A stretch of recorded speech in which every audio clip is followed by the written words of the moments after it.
Agar sizda ham shunday ajinlar bosib, yuzingiz charchab, chuqur liniyalar paydo bo'lgan bo'lsa, sizni tabiiy usulda yoshartirishning iloji bor. Ushbu obunachim 1 oy avval oldimga kelgandilar. Hech qanday kosmetika va boshqa qimmat dorilarni ishlatmasdan ajinlarni yo'qotib tashladik. Nargizaxonning yuzlari 1 oy avval juda charchagan holatda ajinlarga to'lgan edi. Hozirgi natijani esa o'zingiz ko'rib, mustaqil baho bering. Bir nechta oddiy kartoshkani qirg'ichdan mayda qilib o'tkazib olasiz.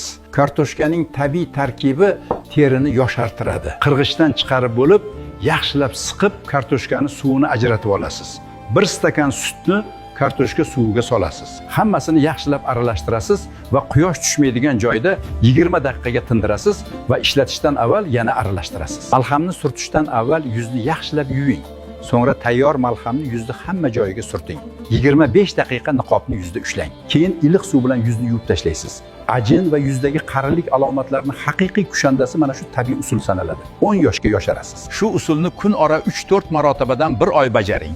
Sizga qimmat kosmetologlar kerak bo'lmay qoladi. Pulingiz esa yoningizda qoladi. Ajinlar bilan kurashayotgan yaqinlarga bu yechimni yuboring. Tabib Shifoga obuna bo'ling. Men bilan tabiiy usullar yordamida davo topasiz.